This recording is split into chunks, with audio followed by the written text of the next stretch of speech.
That said, I want to address one topic real quick before we get into the rest of our news real fast. And it has to do with Bane. So I might as well just bring him back up on the damn screen. Because what happens? And we've talked about this a little bit before, but I like to revisit this for people every time that a new 2.0 that gets people really excited comes out. Because we've all sort of referenced that there was a Bane 1.0. It was less than ideal when you compare it to this 2.0. So what happens if you have that 1.0 and you didn't maybe anticipate the 2.0 possibly coming out, or maybe you just didn't care and you were like, I love my Bane, I don't give a shit if they make another one. What do you do in these situations? Because if you love Bane, us as collectors, we always want the best that we can get. We want the best that we can afford. We want the best on our shelf. It's hard looking at something new and shiny and great when you have the 1.0 and you're like, damn, but that one's way better. And you can get it reasonably. So Usby, what do you do in these situations? Do you have the Bane 1.0 still? I do not. I've never had the Bane 1.0. Okay. I have had other figures like the Mark III, the Chrome Mando.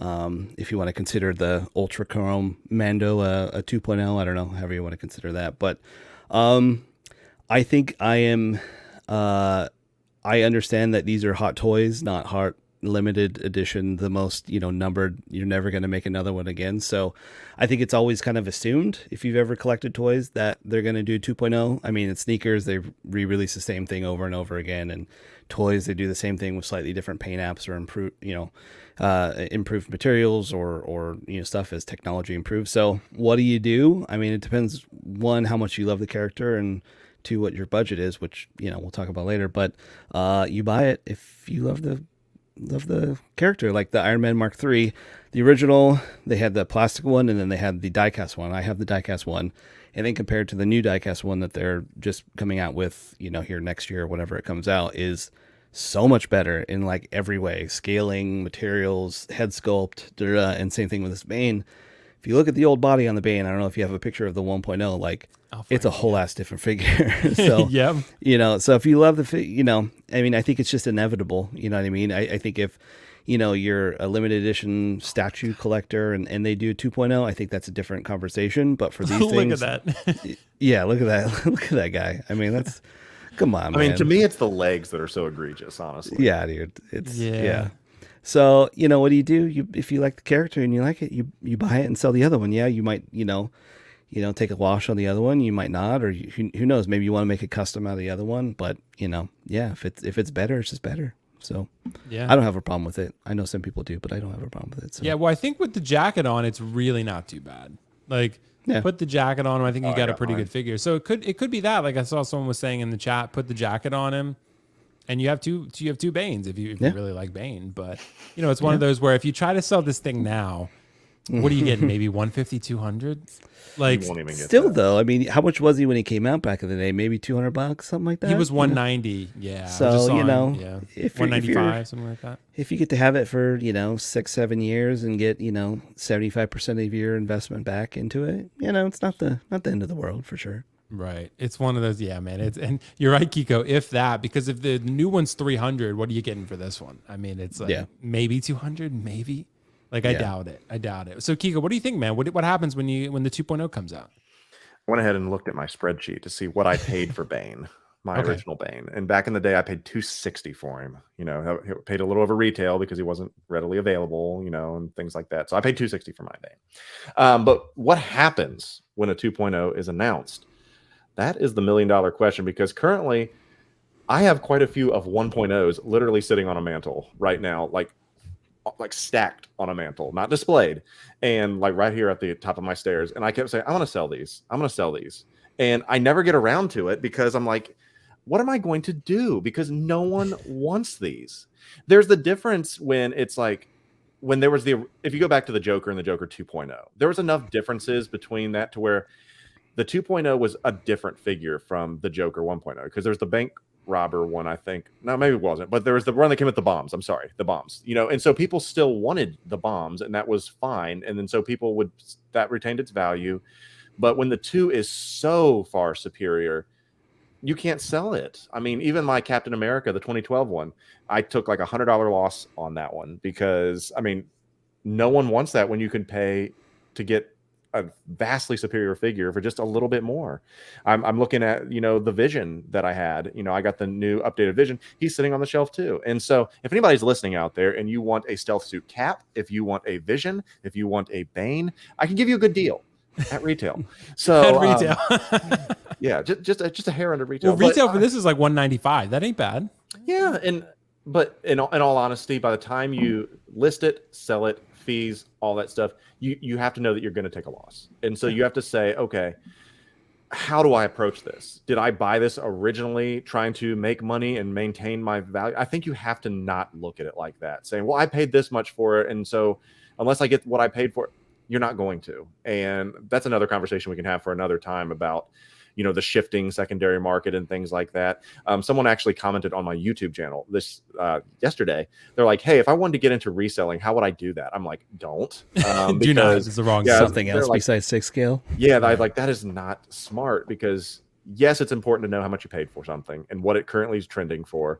But if it's come down to a reissue or a 2.0 or something like that, know that you're going to take a massive loss if you want to get rid of it. So you need to say, I think, lastly, I rambled about this a little bit. I think you need to say, is the 2.0 mean enough to me to put it into my collection? If not, then don't. And then also look at how much it would cost to get the 2.0. If you can come out ahead that way, then cool. But for some, I would say, okay, I'm happy enough with the 1.0. I'm not going to go down this road because, yeah, there's no point of having 2 in the collection, and they're really, really hard to sell. Yeah, they are. And it's one of those, Kiko, where I would say harder than statues even, because no one wants those.